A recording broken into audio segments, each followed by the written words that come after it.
Assalamualaikum warahmatullahi wabarakatuh. Sahabat beriman semuanya, apa kabar? Semoga dalam keadaan sehat dan selalu dalam lindungan serta rahmat Allah Subhanahu wa Ta'ala. Amin ya Robbal 'Alamin. Sahabat beriman, kali ini admin akan mencoba menyampaikan tentang alam semesta menurut Al-Quran oleh Muhammad Zaini dari Universitas Islam Negeri Ar-Raniri, Banda Aceh. Tulisan ini sengaja kami kutip dan kami konversikan dalam bentuk immersive reader, agar sahabat beriman lebih mudah dalam menyimak apa yang telah dituangkan oleh penulis, yang tentunya juga mengambil referensi dari berbagai sumber, dan salah satunya Al-Quran pastinya. Oke sobat beriman, bismillah kita mulai. Bismillahirrahmanirrahim. Kosmologi dalam Al-Quran dapat digambarkan bahwa Allah telah menciptakan 7 lapis langit dan meletakkan yang satu di atas yang lain di atas bumi, dalam tatanan yang sempurna dan tanpa celah, masing-masing berorbit pada jalannya sendiri. Karena alam semesta dan proses-proses yang terjadi di dalamnya seringkali dinyatakan sebagai ayat-ayat Allah, maka memeriksa dan meneliti kosmos atau alam semesta dapat diartikan juga membaca ayat-ayat tersebut. Dengan memperhatikan alam semesta, maka akan dapat merinci dan menguraikan serta menerangkan ayat-ayat di dalam Al-Quran, yang pada umumnya merupakan garis-garis besar saja. Kata alam, secara bahasa berarti seluruh alam semesta. Jika dikatakan Al-Kauni, Al-Alami artinya yang meliputi seluruh dunia. Dalam bahasa Yunani, alam semesta atau jagat raya disebut sebagai kosmos, yang berarti serasi atau harmonis. Dari segi akar kata, alam memiliki akar yang sama dengan ilm atau ilmu, atau pengetahuan, dan alamat atau pertanda. Disebut demikian karena jagat raya ini sebagai pertanda adanya Sang Maha Pencipta, yaitu Allah Subhanahu wa Ta'ala. Jagat raya juga disebut sebagai ayat-ayat yang menjadi sumber ilmu dan pelajaran bagi manusia. Salah satu pelajaran dan ajaran yang dapat diambil dari pengamatan terhadap alam semesta ialah keserasian, keharmonisan dan ketertiban, bukan suatu kekacauan. Disebabkan sifatnya yang penuh maksud, maka studi tentang alam semesta akan membimbing seseorang kepada kesimpulan positif dan sikap penuh apresiasi. Dalam Al-Quran, banyak ayat-ayat yang berbicara mengenai penciptaan alam semesta yang diungkapkan dalam bentuk yang bermacam-macam. Al-Quran menekankan bahwa Allah telah menciptakan segala sesuatu, baik yang di langit maupun di bumi.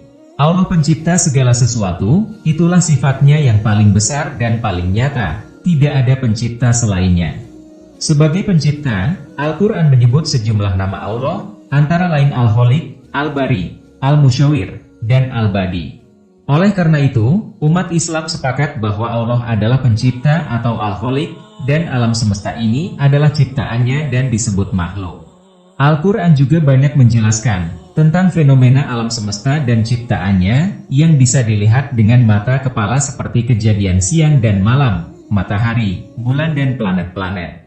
Meskipun demikian, informasi tentang penciptaan alam semesta dalam Al-Quran tidak tersusun secara sistematis, seperti yang dikenal dalam buku ilmiah. Masalah ini tidak terhimpun pada satu kesatuan, tetapi diungkapkan dalam berbagai ayat yang tergelar dalam beberapa surat Al-Quran.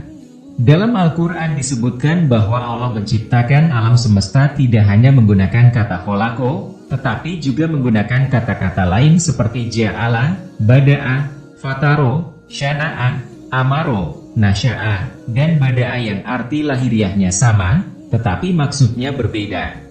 Untuk memaparkan dan membahas ayat-ayat tentang alam semesta dalam makalah ini, penulis menggunakan metode tafsir tematik atau maudu'i.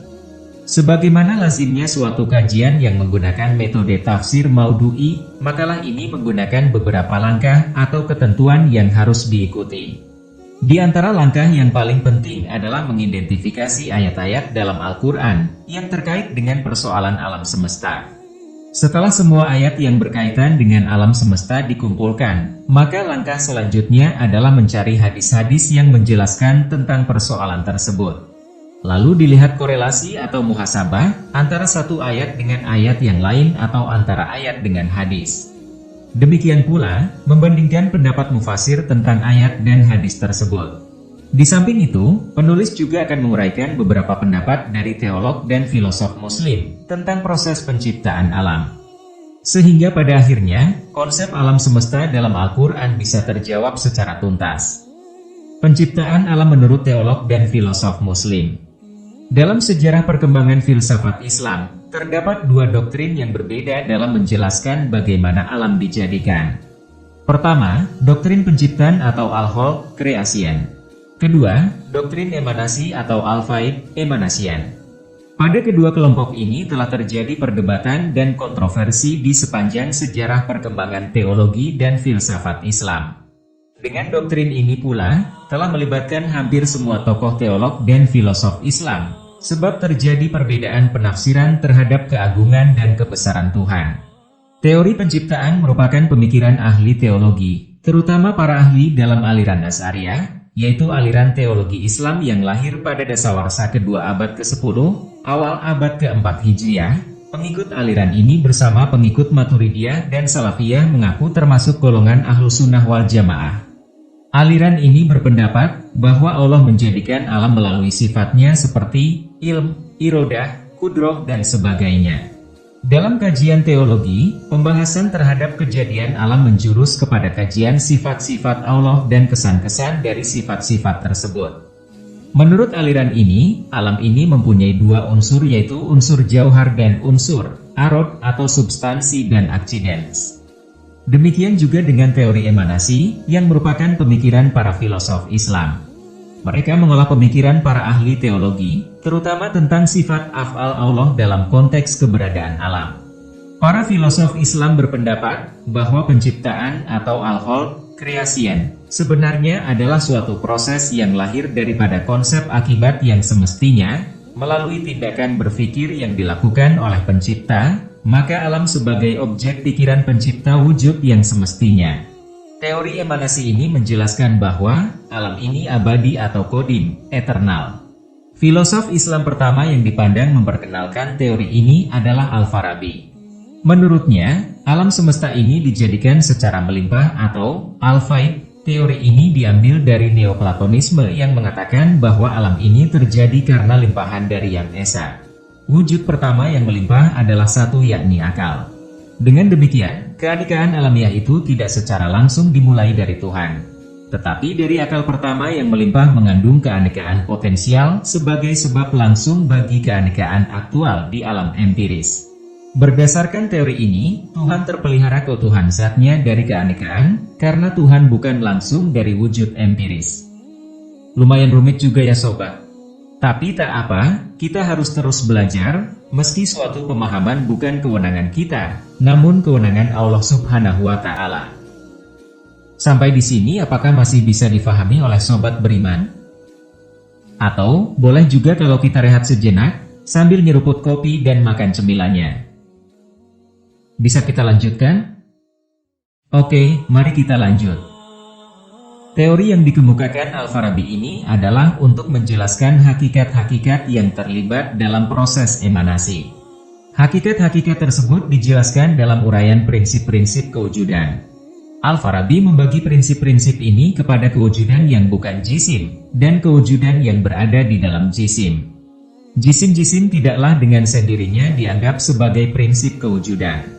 Sebelum Al-Farabi, filosof Islam pertama adalah Al-Kindi, adalah filosof Islam pertama, yang lahir di Kufah sekitar tahun 185 Hijriah, 801 Masehi, dari keluarga kaya dan terhormat, sangat tekun mempelajari berbagai disiplin ilmu. Penguasaannya terhadap filsafat dan disiplin ilmu lainnya telah menempatkan ia menjadi orang Islam pertama yang berkebangsaan Arab dalam jajaran para filosof terkemuka, yang diberi gelar Filosof Al-Arab. Ia tidak mengutarakan teori yang berbeda antara ahli teologi tentang kejadian alam. Pemikiran Al-Kindi dalam bidang teologi sejalan dengan pemikiran Mu'tazilah atau salah satu aliran dalam teologi Islam yang dikenal bersifat rasional dan liberal. Aliran ini muncul sebagai reaksi atas pertentangan aliran Khawarij dan Murji'ah mengenai persoalan orang mukmin yang berdosa besar. Ciri utama yang membedakan aliran ini dari aliran teologi Islam lainnya adalah pandangan-pandangan teologisnya lebih banyak ditunjang oleh dalil-dalil akliyah atau akal, dan lebih bersifat filosofis. Menurut Al-Kindi, alam ini baharu, tidak abadi. Alam diciptakan oleh Allah. Al-Kindi menggunakan kata-kata ibda untuk menjelaskan proses penciptaan alam. Dalam hal ini, Sayyid Hussein Nasr berpendapat, walaupun Al-Kindi telah melahirkan perspektif baru dalam dunia intelektual Islam, namun Al-Farabilah yang telah meletakkan filsafat Islam di atas asas yang lebih kuat dan kokoh. Berbeda dengan Al-Kindi, filosof Islam Ibnu Maskawai juga menjelaskan tentang proses terjadinya alam. Menurut Ibnu Maskawai, seorang filosof yang lahir di kota Rai, Iran pada tahun 330 Hijriah atau 941 Masehi dan wafat di Asfahan 421 Hijriah atau 1030 Masehi. Allah menciptakan alam melalui proses emanasi. Emanasi yang dipahami oleh Ibnu Maskawai adalah entitas pertama yang memancar dari Allah, yaitu akal af'al atau akal aktif. Akal aktif ini tanpa perantara sesuatu pun. Ia kodim, sempurna dan tidak berubah. Dari akal aktif, timbullah jiwa dan dari perantaraan jiwa timbul planet atau al-falak. Pelimpahan yang terus-menerus dari Allah dapat memelihara tatanan di dalam alam ini. Selain Ibnu Maskawai, Ibnu Sina juga membahas tentang teori emanasi. Proses emanasi yang diajukan oleh Ibnu Sina didasarkan karena dalam Al-Quran tidak ditemukan informasi yang rinci tentang penciptaan alam dari materi yang sudah ada atau dari tiada. Ibnu Sina memberikan corak yang berlainan dari teori emanasi yang diajukan oleh Ibnu Maskawai. Corak emanasi yang diajukan Ibnu Sina adalah, dari Tuhan akan memancar inteligensi atau akal pertama, dari akal pertama memancar akal kedua dan langit pertama, demikian seterusnya hingga sampai kepada memancarnya akal ke-10 dan bumi. Dari akal ke-10 akan melimpah segala sesuatu yang terdapat di bumi. Apabila melihat pendapat para teolog dan filosof di atas, maka pemikiran atau pandangan para filosof Islam tentang emanasi masih dinilai mempunyai urgensitas dalam kajian dan studi Islam. Dengan menggali kembali teori emanasi yang pernah menjadi penting dalam khasanah pemikiran Islam, maka paling tidak akan menumbuhkan motivasi baru bagi pemikir-pemikir Islam modern untuk mengembangkan pemikiran mereka terhadap ayat-ayat kauniyah yang terdapat dalam Al-Quran. Proses penciptaan alam semesta dalam Al-Quran. Pembicaraan Al-Quran tentang proses penciptaan alam semesta dapat ditemukan dari ayat-ayat yang tersebar dalam beberapa surat. Akan tetapi, informasi itu hanya bersifat garis besar atau prinsip-prinsip dasar saja, karena Al-Quran bukanlah buku kosmologi atau buku ilmu pengetahuan yang menguraikan penciptaan alam semesta secara sistematis. Sehingga memunculkan banyak interpretasi dari para mufasir maupun filosof terhadap kandungan ayat-ayat dimaksud. Di antara ayat-ayat Al-Quran yang berbicara tentang proses penciptaan alam semesta ini adalah sebagai berikut. 1. Quran Surat Hud ayat 7, jika diartikan kurang lebihnya demikian. Dan dialah yang menciptakan langit dan bumi dalam 6 masa, dan adalah singgasananya, sebelum itu, di atas air, agar dia menguji siapakah di antara kamu yang lebih baik amalnya, dan jika kamu berkata, kepada penduduk Mekah, sesungguhnya kamu akan dibangkitkan sesudah mati, niscaya orang-orang yang kafir itu akan berkata, ini tidak lain hanyalah sihir yang nyata. 2. Quran Surat Al-Anbiya ayat 30. Dan apakah orang-orang yang kafir tidak mengetahui bahwa langit dan bumi itu keduanya dahulu adalah suatu yang padu, kemudian kami pisahkan antara keduanya. Dan dari air kami jadikan segala sesuatu yang hidup. Maka mengapa mereka tidak juga beriman? 3. Quran Surat Fussilat ayat 9 hingga 12. Katakanlah, sesungguhnya patutkah kamu kafir kepada yang menciptakan bumi dalam 2 masa dan kamu adakan sekutu-sekutu baginya? Yang bersifat demikian itu adalah Rob semesta alam, dan dia menciptakan di bumi itu gunung-gunung yang kokoh di atasnya. Dia memberkahinya dan dia menentukan kadar makanan-makanan penghuninya dalam 4 masa. Penjelasan itu sebagai jawaban bagi orang-orang yang bertanya. Kemudian dia menuju kepada penciptaan langit dan langit itu masih merupakan asap, Lalu dia berkata kepadanya dan kepada bumi, "Datanglah kamu keduanya menurut perintahku dengan suka hati atau terpaksa?" Keduanya menjawab, "Kami datang dengan suka hati." Maka dia menjadikannya 7 langit dalam 2 masa. Dia mewahyukan pada tiap-tiap langit urusannya, dan kami hiasi langit yang dekat dengan bintang-bintang yang cemerlang, dan kami memeliharanya dengan sebaik-baiknya. Demikianlah ketentuan yang Maha Perkasa lagi Maha Mengetahui. Pada Quran Surat Hud ayat 7, menurut tafsir Al-Maraghi, Mesir, Mustafa Al-Babi Al-Halabi, 1394 Hijriah, 1974 Masehi, Allah menegaskan bahwa Dialah Sang Pencipta alam semesta, langit dan bumi serta segala isinya. Sebelum proses penciptaan dimulai, Allah telah memiliki arasi atau singgasana yang berada di atas air ketika menciptakan alam semesta. Allah menguji manusia siapa yang paling baik amalnya dalam memanfaatkan ciptaannya, supaya mereka mendapatkan balasan atas amal perbuatan mereka.